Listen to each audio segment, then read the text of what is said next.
Hello everyone and welcome. I just wanted to take a moment to express my gratitude for all the love and support you've shown for this channel. End of the conversation. We are going to learn new words. So don't skip that part. We always strive to pick topics that can bring value to your lives. Today's topic is no exception. Dealing with negative people is something we all face. So, let's start the episode. Hello and welcome, Julia and Anna. Thanks for joining our podcast. We are thrilled and excited to be here.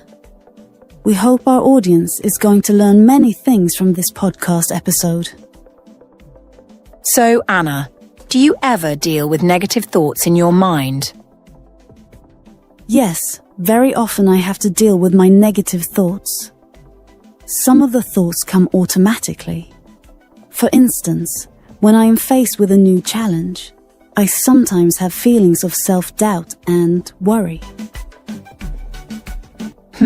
I got you now. Do you think that negative thoughts are dangerous? I believe that negative thoughts can be harmful if they are allowed to take over and dominate our mindset. They can lead to increased stress and anxiety, and even impact our physical health. Absolutely. It's important to acknowledge negative thoughts, but also to actively work on reframing them into more positive and productive perspectives. True, Julia. A lot of people don't even realize when they're stuck in negative thinking. It's hard to recognize it, let alone change it. Well, I'm curious. What exactly are considered negative thoughts? That's a good question, Marco. Negative thoughts can be any thoughts that make you feel bad, insecure, or doubtful. They can include thoughts of fear, self-doubt, criticism, and pessimism. You are right, Anna. Negative thoughts are usually the ones that make you feel bad about yourself or your situation. They can be self-critical, like thinking, "I'm not good enough," or "I always mess things up." Sometimes they involve worrying too much about the future or feeling hopeless. Well said, Julia. I think these thoughts often limit your confidence and stop you from taking action. Why do I randomly get negative thoughts? I'm sorry to hear that you're experiencing negative thoughts. Sometimes negative thoughts can arise due to various reasons such as stress, fatigue, or even past experiences. You are right, Julia. When you're under pressure or going through a tough time, your mind can go into overdrive, focusing on worst-case scenarios or self-doubt. It could also be a habit you've developed over time, where your brain automatically leans toward negative thinking because it's used to it. Other times, it's influenced by external factors like past experiences, people around you, or even things like lack of sleep or poor health. Yes, Marco. The key is to notice these thoughts when they arise and not let them take over. Once you're aware of them, you can challenge them and shift your focus to something more positive or realistic. Do people who constantly have negative thoughts create negative vibes around them?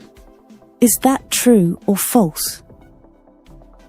I believe that people's thoughts can indeed impact the energy they bring into a room.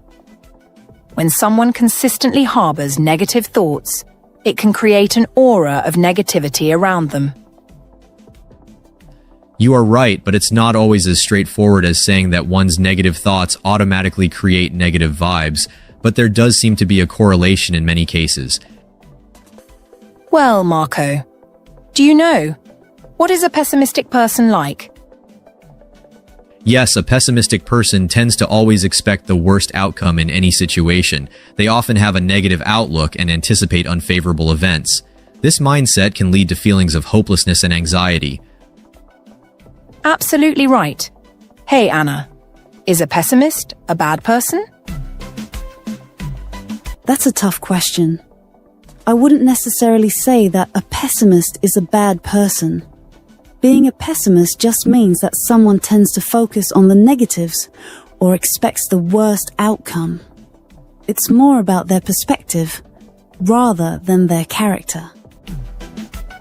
Why do we stay stuck on negative thinking and limited mindsets so much? That's a great question, Marco.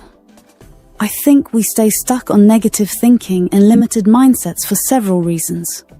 For one, our brains are wired to focus on potential threats or problems as a survival mechanism. This negativity bias means we often dwell on what's wrong instead of what's right.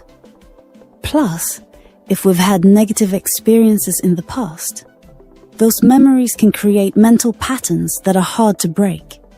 It's like we're used to thinking in a certain way, and it becomes a habit. I totally agree with you, Anna. Another factor could be fear of failure, judgment, or even fear of change. Sometimes staying in a negative mindset feels safer because we're avoiding the risk of trying something new or stepping out of our comfort zone. Also, the people around us or the environment we're in can reinforce those limiting thoughts. If you're surrounded by negativity or people who don't believe in possibilities, it's easy to stay stuck in that mindset. The good news is, with effort, we can unlearn these patterns and shift to more positive, open thinking. Do negative thoughts affect health? Yes, of course. Poorly managed negative emotions are not good for your health.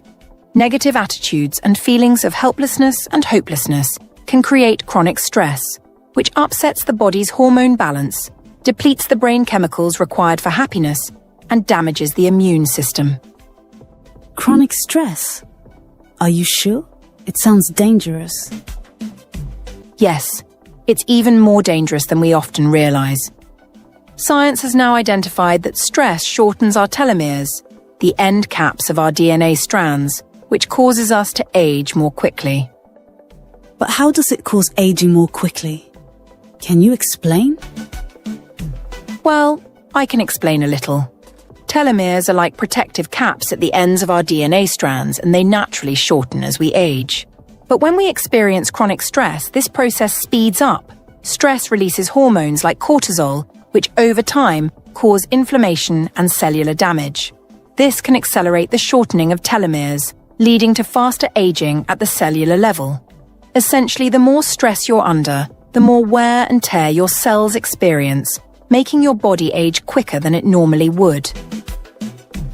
Not only does this affect your appearance, like wrinkles or gray hair, but it also impacts your internal organs and overall health. So, managing stress is crucial to staying healthy and slowing down the aging process. It's a bit like giving your body a chance to rest and repair instead of constantly wearing itself down. Oh my God, sometimes we overthink. And this leads to negative thinking. Yes, that's exactly right. Overthinking, even if it starts out positively, can easily convert into negative thinking after a while. The negativity effect is the brain's tendency to be impacted more by negative events than positive ones. The brain registers, focuses, stores, and recalls negative events much more readily than positive ones. Overthinking makes it harder to focus on solutions or positive outcomes, leading to increased stress and negative thinking patterns. Now let's talk about how we can stop negative thinking and overthinking. Before I share any tips, I'd suggest taking a deep breath when you find yourself overthinking or caught in negative thoughts. It helps to calm your mind and regain focus. Okay, what's next? Try to stay at present. Don't think about the future or past. This is the best idea. If you are worried about anything, then write it down. Sounds great. Writing down can be helpful. Focus on generating solutions. If you find yourself overthinking, focus on generating solutions. Practice self-compassion. Dwelling on past mistakes keeps you from letting go. Let's practice past tense today.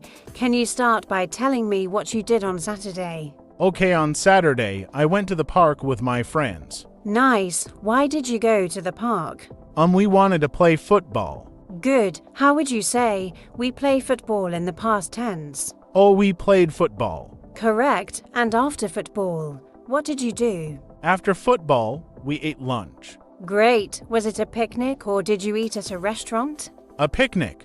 We brought sandwiches. Lovely. Did you make the sandwiches yourself? No, my mom made them. Ah, I see. What kind of sandwiches were they? Chicken and cheese. Sounds delicious. After lunch, what happened next? We walked around the park. Excellent. Did you see anything interesting? Yes, we saw ducks in the pond. How would you say that in the past tense? We saw ducks. Perfect. Did you take any pictures of the ducks? Yes, we took a lot of pictures.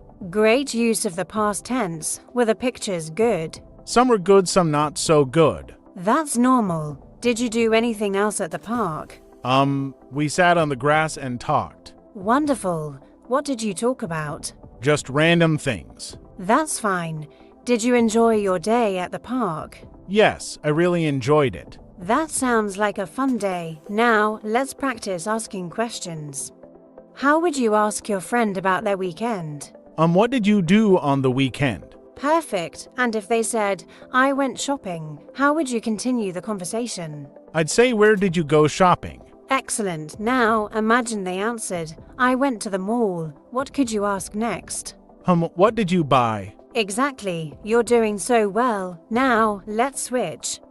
I'll ask you a question. Ready? Ready? What was your favorite part of the day at the park? I think playing football was my favorite part. Great answer. Why was it your favorite? Because it was so much fun and I scored 2 goals. Wow, 2 goals. That's impressive. Did your team win? Yes, we won. The score was 4-2. Fantastic. How did you feel after the game? I felt very happy and a little tired. Good use of felt. What did you do to relax after the game? I sat in the shade and drank some water. Nice. Did your friends enjoy the game too? Yes, they all enjoyed it. Wonderful. Now, let's talk about the pictures you took. Who took the best picture? My friend took the best picture of the ducks. How would you describe the picture? It was very clear and the ducks looked so cute. That sounds amazing. Did you post the picture anywhere? No, not yet.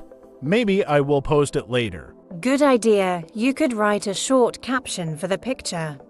What would you write? Maybe a beautiful day at the park with cute ducks. That's perfect. It's simple and descriptive. Let's practice one more thing. Can you summarize your day in 3 sentences? Okay, I went to the park with my friends. We played football and had a picnic. Then we walked around, took pictures, and saw ducks. Excellent summary. You've used past tense perfectly.